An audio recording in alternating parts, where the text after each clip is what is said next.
13 বছরের সাজ্জাদের কোলে ফুটফুটে এক কন্যা শিশু, 7 বছরের ফারিয়ার কোলে আরেকজন যমজ শিশুরা সাজ্জাদ ফারিয়ার ছোট বোন।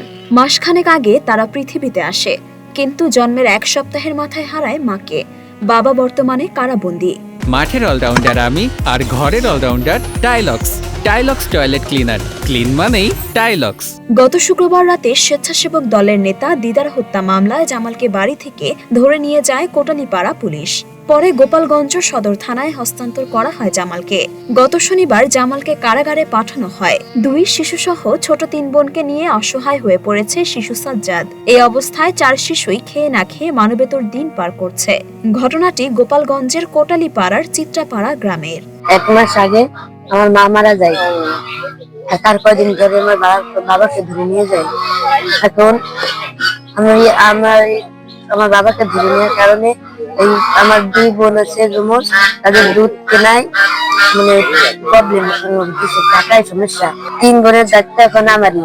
এখন আমি তো পারি না, আমি তো কোনো কামও করি না, আমি তো স্কুলে পড়ি। আমার সরকারের কাছে একটাই দাবি, যেন আমাদের মুখের দিকে তাকিয়ে আমার বাবাকে ছেড়ে দেয়। তবে জামাল মিয়া এখন আর কোনো রাজনৈতিক দলের সাথে জড়িত নয় বলে দাবি তার ভাইয়ের। এই 2টা বাচ্চা আরো 2 জন আছে ছেলে মেয়ে, বুঝলি, মোট 4 জন। 2টা একটু ডাঙ্গর আর 2টা একেবারে ওই শিক্ষাবোধ। এখন এই যে 70টামূলক তারে কেসে দিয়া এই যে ফাঁসাই দিয়েছে, এখন জেলে। এখন এই বাচ্চা, এই 4টা বাচ্চার কি হবে আর কেডা ইয়ে দেখতে পান, কার কি সম্পদ আছে? আমার জাস্ট ভাই, আমরাও গরিব। এই জন্য সে রাজনীতি জীবনে করে নাই, সে ভালো মন্দ রাজনীতির কোনটায় জড়িত নেই। অসহায় পরিবারটির একমাত্র অবলম্বন জামাল মিয়াকে মুক্তির দাবি জানালেন প্রতিবেশীরা। তাদের সন্তানের দেখেন কি অবস্থা। এই এখন এই যে বাচ্চা কে পালবে? এত গার্জিয়ান বলতে কেউ নেই, তার একটা মা আছে, সে বৃদ্ধ মানুষ। এখন দেখেন এই বাচ্চা কি বলবে, এই কে পরিচালনা করবে, এখন কে দেখবে? এই জন্য আমরা তার বাবাকে আটকে ফেলেছে। এখন আমরা এটা সবাই আমরা এটা মুক্তি চাই। 4টা সন্তান রেখে গেছে। 2টা সন্তানের বয়স 1 মাস, বড় ছেলেটার বয়স 13 বছর, 7-এ পড়ে, এবং মেয়েটার বয়স 7 বছর।